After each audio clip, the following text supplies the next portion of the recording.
Welcome back dear viewers. आज का हमारा टॉपिक है 1000 फेसेस ऑफ नाइट और इस वीडियो में हम इस नावल की स्टोरी को डिस्कस करेंगे।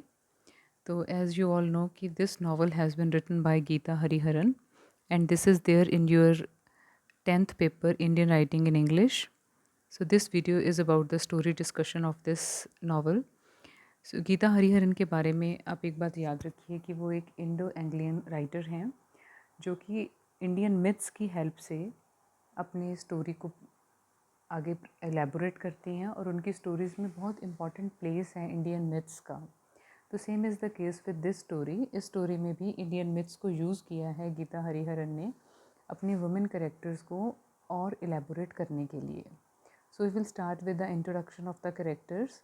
सो फर्स्ट पेज पर आप देख सकते हैं मेन फीमेल कैरेक्टर्स कौन कौन से हैं। तो जो प्रोटैगनिस्ट है, हीरोइन है इस नावल की, उसका नाम है देवी। और देवी की जो ग्रैंड मदर है वो है स्टोरी टेलर उसकी लाइफ में और मिथ मेकर जो उसको सारी स्टोरीज सुनाती हैं। और देवी की मदर है Sita, who is modern but she is steeped in tradition. Modern ऐसे है कि वो देवी को she sends her to America for higher studies, but she is a very traditional minded woman. वो हम आगे स्टोरी में देखेंगे कि what is the combination of tradition and modernity in Sita. And name of her husband is Mahadevan. And next major character is Maya Amma. Maya Amma is the caretaker of Devi's home after marriage. तो क्योंकि story south India में है तो names भी वैसे हैं। Sita is called as Sita Amma and Maya Amma is the caretaker of Devi's home after her marriage. Next character is Parvati Amma. Parvati Amma is mother-in-law of Devi, who never appears in the novel. Novel में ये सामने कभी नहीं आता character, इसके बारे में सिर्फ बात हो रही है, लेकिन इसका देवी की लाइफ के ऊपर काफ़ी इम्पॉर्टेंट इफ़ेक्ट है। तो these are the major female characters, right. Devi की ग्रैंड मदर, उसके मदर और caretaker of her home and her mother in law. Next we have some other minor female characters, जिनमें सबसे पहले है Gauri. Gauri was a maid at her grandmother's home. Next is Tara. Tara comes for a very short time in the novel and she instructs painting. Devi meets her after her marriage. Third character, minor character, is Lalita, who is sister-in-law of Devi, who lives in America. She never appears in the novel. Fourth is Annapurna, a childhood friend of Devi, who was given shelter by Devi's parents. Annapurna was an orphan. And fifth is character of Uma, who was a motherless girl who was married into a wealthy family, but her husband and his father drank heavily. She was sexually abused by her father-in-law, and then she leaves the place and lives with grandmother till her death. So these are the minor female characters. Now coming to the male characters in this novel. Male characters में बाबा जो है Devi's father in law, who has a very good impression on Devi's mind, और relation है उसका देवी की thinking के ऊपर, and he is a professor of Sanskrit. Then Mahesh जो देवी का हस्बैंड है। डैन देवी का बॉयफ्रेंड था in America, he is a black man. Gopal Devi का लवर है आफ्टर मैरिज, और Devi realizes with passage of time कि उसके वो गोपाल के साथ रियल लव ना होकर that was only a kind of infatuation. So these are the main characters. We have talked about major female characters, minor female characters and male characters. Now let's have a look at some of the major myths. इनमें कौन कौन सी myths की बात हुई है. myths की बात इसमें characters कर रहे हैं ग्रैंड मदर और बाबा. जो देवी की ग्रैंड मदर है वो मिथ सुना रही है उसको दमयंती के स्वयंवर की. ये सारे नाम जो हैं वो इंडियन माइथोलॉजी में से हैं, ये इंडियन मिथ्स की हीरोइंस हैं. तो ग्रैंड मदर उसके साथ बात कर रही है दमयंती के स्वयंवर की. गांधारी को वो रेफ़र कर रही है as a real woman. Gandhari की बात तब होती है जब जो ग्रैंड मदर है वो देवी के साथ बात करती है उसकी मदर के पास्ट के बारे में, देवी की मदर के पास्ट के बारे में, और वो हम आगे स्टोरी में देखेंगे कि कैसे वो लिंक क्रिएट करती है गांधारी में और देवी की मदर में. नेक्स्ट जो करेक्टर है वो जो मिथिकल करेक्टर है वो अम्बा का है. अम्बा जो महाभारत की मिथ के साथ रिलेटेड है, और कैसे अम्बा और द्रौपदी का क्या कनेक्शन है. फोर्थ जो मिथ वो सुनाती है वो गंगा की है, Ganga which is known as Ganges, जो सेक्रेड रिवर है इंडिया का, और किंग शांतनु, उनका आपस में क्या रिलेशन था.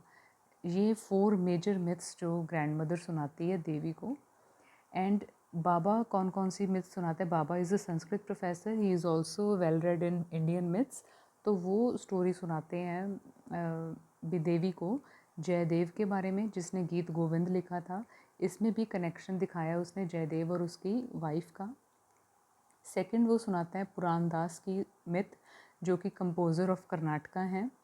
थर्ड जो है नारायण तीर्थ, जिसको उसने बताया कि वो जयदेव का ही इनकारनेशन था। इनकारनेशन का मतलब जयदेव का जब सेकंड बर्थ हुआ तो he was known as Narayan Tirtha था।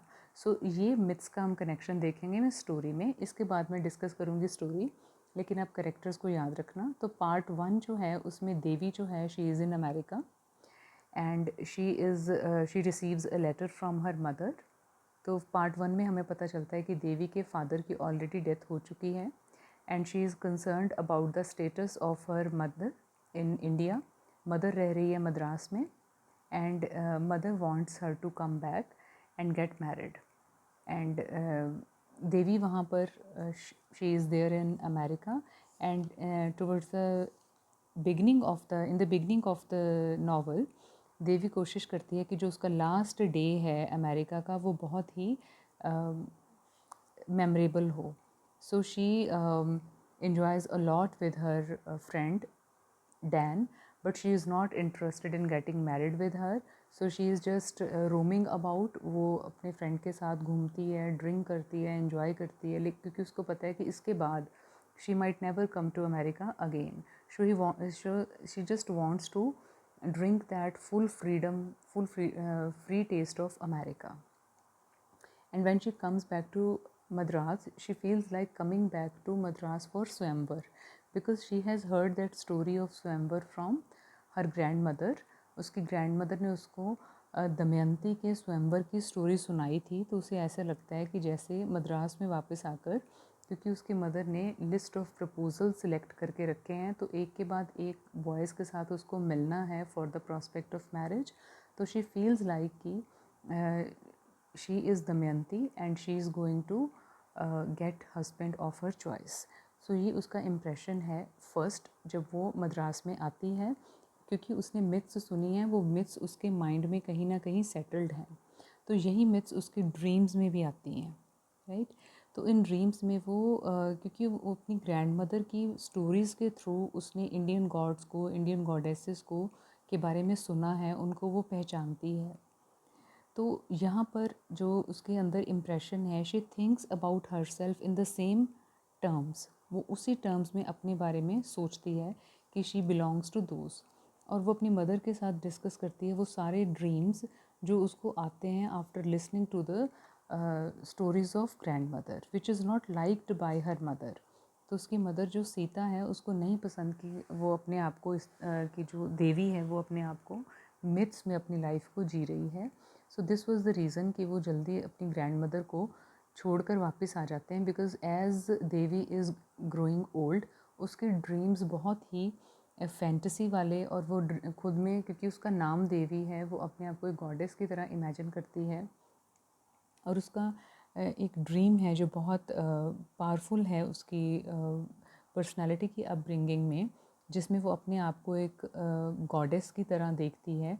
और देखती है कि जैसे आपने देखा होगा कि इंडियन गॉडेस जो है दुर्गा जो है उसके जो 8 आर्म्स हैं, हर एक आर्म में एक डिफरेंट वेपन पकड़ा हुआ है। तो वो ऐसे इमेजिन करती है कि गॉड्स ने उसको ब्लेस किया है डिफरेंट वेपन्स के साथ, और वो सारे वेपन्स चलाना सीख जाती है। जब उसको सारे वेपन्स चलाने आ जाते हैं उसके बाद she is ready for marriage. तो जब ये वो अपना ड्रीम अपनी मदर के साथ शेयर करती है, she is turning 16 by the time, तो उसकी मदर को बहुत टेंशन होती है कि ये she is going following the wrong path, क्योंकि इतनी फैंटेसी में अगर वो अपनी लाइफ लीड करेगी तो वो रियलिटी को कभी फेस नहीं कर पाएगी। So they take a decision to leave the village. और उसके बाद they receive the news of death of her grandmother. और जब उसकी ग्रैंड मदर की डेथ होती है शी इज़ 16 ईयर्स ओल्ड। लेकिन तब तक देवी ने काफ़ी स्टोरीज़ अपनी ग्रैंड मदर से सुन रखी हैं रिगार्डिंग द इंडियन मिथ्स, और वो सारी स्टोरीज़ में जितने भी फीमेल कैरेक्टर्स उसकी मदर ने, उसकी ग्रैंड मदर ने उसको सुनाए हैं, वो देवी को थोड़े से कंफ्यूजिंग लगते हैं। She is not clear about the stature of these idiot women, जिनके बारे में उसने मुझमें सुना है। तो जैसे वो सिटी में आते हैं, थोड़ी देर के बाद उसके फादर की हार्ट अटैक के साथ डेथ हो जाती है, और उसकी जो मदर है Sita Amma, she is alone in the sea house, in the house by the sea in Madras, और वो हायर स्टडीज़ के लिए देवी को अमेरिका भेज देती है। तो ये स्टोरी आती है पार्ट 1 में, जिसमें हमें ये आइडिया मिलता है कि जो देवी का माइंडसेट है, that has been polished by the stories narrated to her by her grandmother, but she has a confused impression of those stories.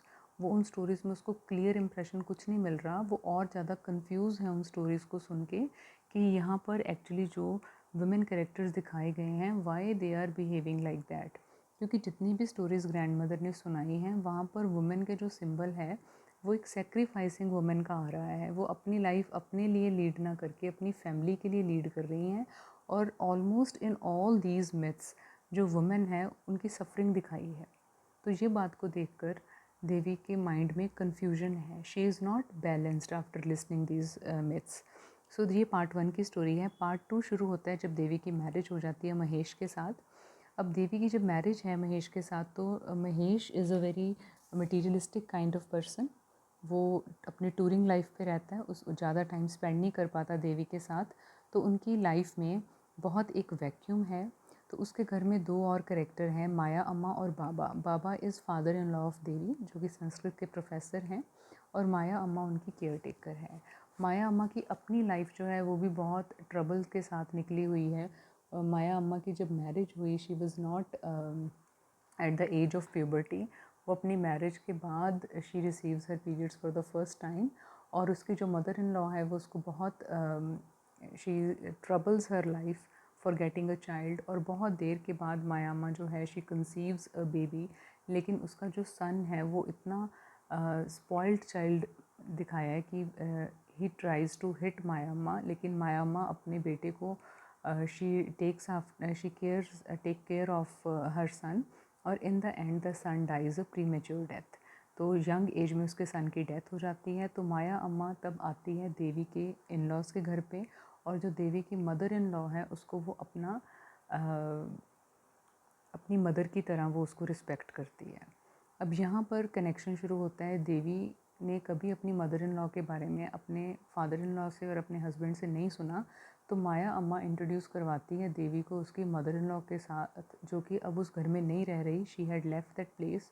तो उसकी स्टोरी उसको पता चलती है कि उसकी जो मदर इन लॉ थी पार्वती अम्मा, उसने घर छोड़ दिया था, और बाबा ने कहा था कि once she had left the place she will not be allowed again, क्योंकि एक वुमेन जो अपने हस्बैंड के घर को छोड़ के चली जाती है तो उसके लिए एक डेथ का ही एक होम कमिंग रह जाती है। तो यहाँ पर पार्वती अम्मा का घर से निकल के जाना, what was the reason, it is some kind of puzzle, क्योंकि उसको ज़्यादा डिटेल में नहीं लिखा गया, but there is a hint that she was not happy in the marriage, and she had 2 children, एक तो ललिता जो कि उसकी देवी की सिस्टर इन लॉ है, दूसरा महेश जो कि देवी का हस्बैंड है। अब towards the end of the part 2 देवी की जो अट्रैक्शन है वो एक म्यूजिशियन गोपाल के साथ हो जाती है, क्योंकि उसकी अपनी मैरिड लाइफ जो है वो बहुत ज़्यादा, हम कहेंगे कि बहुत सक्सेसफुल नहीं है। लेकिन देवी जो क्योंकि महेश जो है वो देवी के साथ ज़्यादा टाइम स्पेंड नहीं कर रहा, तो देवी के साथ टाइम स्पेंड कर रहे हैं उसके फादर इन लॉ, जो उसको डिफरेंट डिफरेंट स्टोरीज सुनाते हैं। जैसे पहली स्टोरी जो उसको सुनाते हैं जयदेव की। Jayadev was the name of a writer जिसने गीत गोविंद लिखा था, और उसकी वाइफ का नाम था पद्मावती। तो जयदेव ने जो एक लाइन उसमें से निकाल दी थी, तो वो लाइन गॉड ने रिस्टोर की थी अकॉर्डिंग टू द मिथ।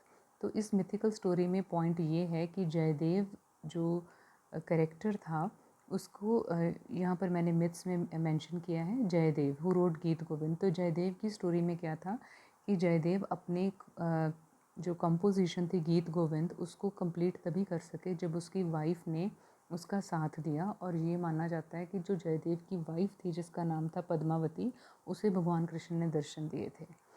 तो यहाँ पर जो बाबा इस मिथ को सुना रहे हैं देवी को, तो उसके पीछे पर्पस क्या है। He wants Devi to understand कि a woman should always be chaste pure and she should always be obeying to her husband. और अगर एक वुमन अपने हस्बैंड को ऑनेस्टली फॉलो कर रही है तो उसका जो क्रेडिट है उसके हस्बैंड को अपने वर्क में मिलता है। कहीं ना कहीं वो देवी को हिंट कर रहे हैं to have a good relationship with Mahesh. तो नेक्स्ट जो स्टोरी उसको सुनाते हैं वो पुराण दास की स्टोरी है, जो कि कर्नाटका की एक कंपोज़र थे। तो उनकी लाइफ में क्या है, ये अगेन देवी जो इस स्टोरी को सुनती है तो she is again reminded of some compatibility, कुछ कंपैरिजन उसको स्टोरी में भी दिखाई देता है। तो नेक्स्ट स्टोरी है पुराण दास के बारे में। पुराण दास जो है कर्नाटका के कंपोज़र थे और एक बहुत बड़े रिच बिजनेसमैन थे। तो एक ब्राह्मण ने एक बार उससे कुछ पैसे की डिमांड की, लेकिन उसने जब मना कर दिया तो उसकी वाइफ जो सरस्वती देवी थी, जो पुराणदास की वाइफ थी, उसने अपना नोज़ रिंग उतार के उसे दे दिया। और जो नोज़ रिंग था वो बेचने के लिए वो पर्सन उसी पुराणदास के पास चला गया, पुरंदरदास के पास चला गया। तो जब वो पुरंदरदास ने नोज़ रिंग देखा तो उसको पहचान आ गई कि ये तो मेरी वाइफ का ही है। सो ही फेल्ट अशेम्ड कि अगर उसकी वाइफ पूरी वेल्थ को छोड़ सकती है, उसने एक अपना इतना कॉस्टली नोज़ रिंग किसी की हेल्प के लिए दे दिया, तो he feels small, he feels little, और वो संन्यास ले लेता है। तो अगेन इस स्टोरी में जो एक हस्बैंड के मेंडिंग की, जो उसके अपने आप की लाइफ को चेंज करने का जो रीज़न है वो उसकी वाइफ बनती है। थर्ड स्टोरी वो सुनाते हैं उसको नारायण तीर्था की। सो नारायण तीर्था जो है वो इनकारनेशन माना जाता है उसको, जयदेव का। उसकी भी एक जो वाइफ थी, शी वॉज़ वेरी आइडियल, बहुत ही एक यू कैन से कि शी वॉज़ वेरी अपराइट, बहुत ऑनेस्ट। और नारायण उसी की सेल्फलेस डिवोशन की वजह से ही नारायण जो था वो उन्होंने संन्यास लिया था। तो यहाँ पर बाबा जो है वो देवी को कहते हैं कि great man earn through their spiritual power the Fortune of a virtuous wife, कि जो वर्चुअस वाइफ है, गुड वाइफ है, वो भी बहुत अच्छी किस्मत से मिलती है, और अपनी अच्छी किस्मत से जो वर्चुअस वाइफ है वो अपने हस्बैंड के फॉर्चून को चेंज कर सकती है। तो अगेन देवी की काउंसलिंग हो रही है, उसकी स्कूलिंग हो रही है कि हस्बैंड का कुछ भी कंडक्ट रहा हो, लेकिन वाइफ को हमेशा अपने हस्बैंड के लिए ट्रूथफुल रहना चाहिए। अब जो मिथ्स ग्रैंड मदर ने सुनाई थी उसमें दमयंती की स्वयंवर की मिथ याद आती है देवी को जब उसका खुद की मैरिज होने वाली है।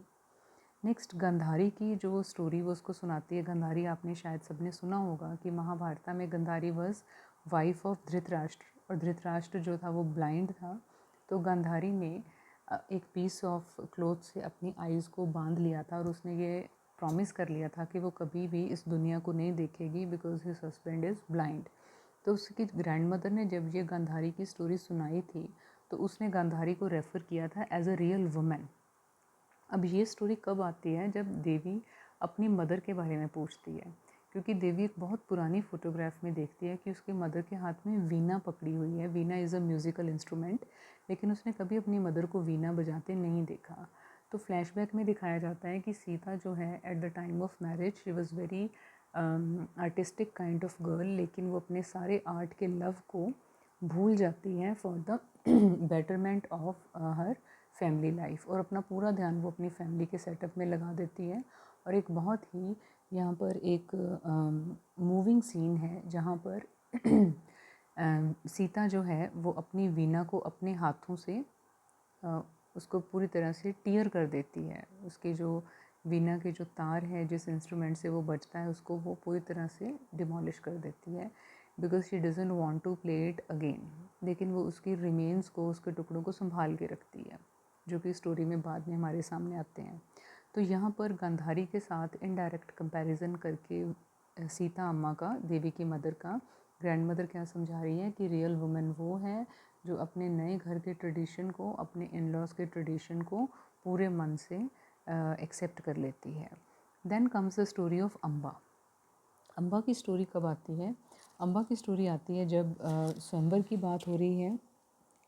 और अम्बा की स्टोरी अगर आपने डिटेल में देखनी है तो you can read it from Mahabharata myths.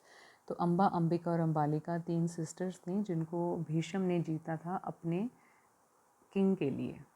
तो आगे ट्रेडिशन क्या था कि जो स्वयंवर में किसी गर्ल को विन ओवर करता था उसी के साथ उसको मैरिज करवानी पड़ती थी, लेकिन भीष्म ने सारी लाइफ अनमैरिड रहने की ओथ ली हुई थी, तो उसने अम्बा, अंबिका और अंबालिका को विन किया था एक स्वयंवर में अपने किंग के लिए। तो अंबिका और अंबालिका ने तो उस किंग के साथ मैरिज करवा ली थी, लेकिन अम्बा ने कहा था कि वो तो भीष्म के साथ मैरिज करवाएगी, क्योंकि अकॉर्डिंग टू द रूल्स वही उसका जो है वो हस्बैंड बनेगा। तो भीष्म ने अपनी ओथ की वजह से अम्बा से मैरिज करवाने से मना कर दिया था, because Amba had already given her heart to Salva. Salva was the name of her lover. तो जब वो वापस जाती है साल्वा के पास, तो साल्वा उसे एक्सेप्ट करने से मना कर देता है, ये कहकर कि उसको ऑलरेडी भीष्म ने विन कर लिया है। तो यहाँ पर अम्बा को बहुत इंसल्टिंग फील होता है कि she feels like a commodity. उसे अपना आप एक थिंग की तरह, एक वस्तु की तरह लगता है कि जैसे उसको किसी एक ने विन कर लिया तो दूसरा उसको रिजेक्ट कर रहा है। तो वो then she takes an oath कि वो रिवेंज लेगी, और रिवेंज करने के लिए वो क्या करती है, वो अपनी वुमेनहुड को रिजेक्ट करके वो तपस्या करनी शुरू कर देती है, और उसको एक गार्लैंड मिलता है, एक हार मिलता है लॉर्ड शिवा की तरफ से, और उसको वरदान मिलता है कि वो जिसके गले में ये हार डालेगी वो भीष्म को मारेगा। अब यही हार लेकर जब वो वापस आती है, तो nobody is ready to get married with Amba, क्योंकि हर कोई भीष्म से डरता है, वो भीष्म को मारने के लिए कोई तैयार नहीं है। तो then the myth moves forward, और कहा जाता है कि अम्बा की जब डेथ हुई तो उसका सेकंड बर्थ हुआ द्रौपदी के रूप में, और वही द्रौपदी थी जो जिसने अर्जुन के गले में माला डाली और अर्जुन ने भीष्म को मारा था। तो दिस इज़ द मिथ। तो इस पूरी स्टोरी में अम्बा की जो प्योरिटी है, जो चेस्टिटी है, और उसका जो स्ट्रॉन्ग डिटर्मिनेशन है, उसको जब ग्रैंड मदर सुनाती है देवी को, तो देवी को याद आती है अपनी एक कज़न उमा की। उमा जिसने अपने इन लॉज के घर को छोड़ा था, जिसके बारे में यहाँ पर हमने लिखा था।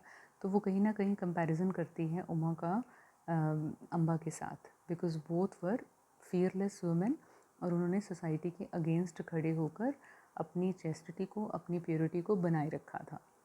इसके बाद जब गंगा और शांतनु की स्टोरी कब आती है, जब देवी जो है she is not able to give birth to a child. So Devi is not able to give birth to a child, and in second part they go to consultation of doctors one after the other, लेकिन वहाँ पर यही point सामने आता है कि they are not able to give birth to a child. तो Devi propose करती है अपने हस्बैंड को दैट दे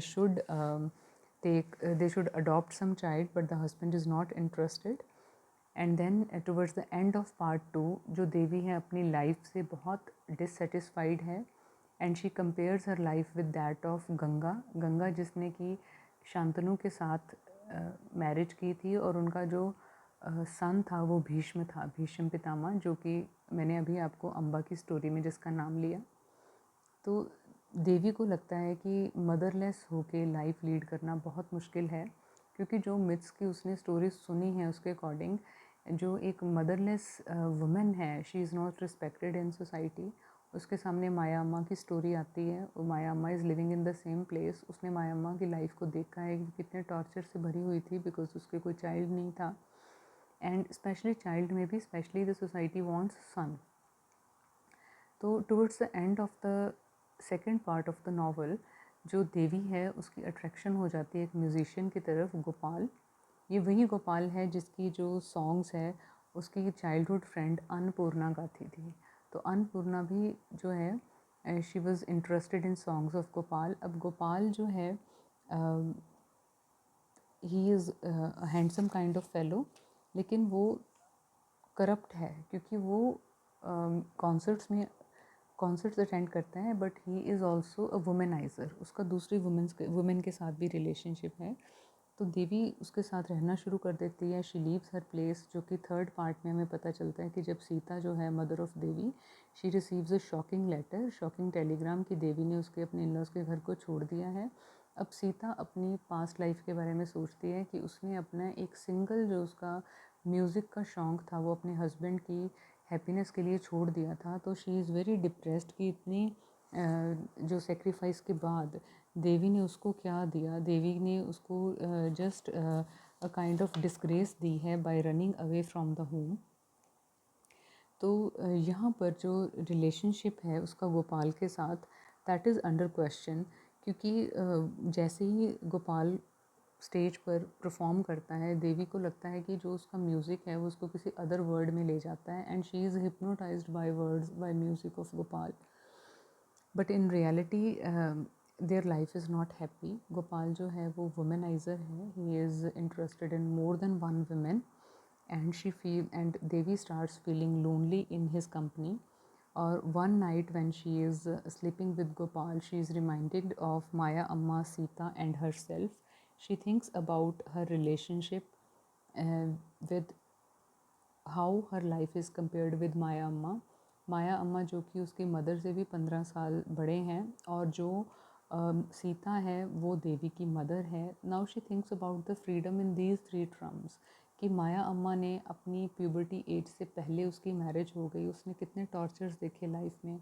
फिर उसकी मदर सीता के साथ क्या हुआ, जिसने अपना एक सिंगल म्यूज़िक का जो उसका शौक़ था उसको अपनी फैमिली के लिए छोड़ दिया. And what about herself, she had gone to America, she had studied in America, और अब वो वापस आकर उसका क्या स्टेचर है. तो इन तीनों चीज़ों को कंपेयर जब वो करती है तो she is confused, but she understands that her life is not worth living with Gopal, who is not faithful to her. And because Gopal declares to her towards the end that he is going to America for certain months, and he proposes Devi to go with him. But Devi is not interested, and she leaves Gopal in the midnight. And then in the last scene of the novel is seen when Devi reaches her mother's home, because then she realizes the bind of the then she realizes the binding wine between herself and her mother. तब उसे realize होता है कि उसकी mother और she herself, they are bound with one chain of suffering. जो उसकी mother ने suffer किया, अभी वो देवी भी उसी का एक part है, और वो रियलाइज़ करती है that she will become the better part of her mother's life. तो जैसे ही वो अपनी मदर के होम में एंटर करती है तो देखती है कि जो उसकी मदर की उनका सराउंडिंग गार्डन है उनके घर का, वो बहुत ही डाइलेपिडेटेड स्टेट में है, क्योंकि उसकी मदर बहुत डिप्रेस है, and she is not taking care of the garden properly, and the garden has grown into a very wild kind of place. But she can hear the music of Veena when she enters the home.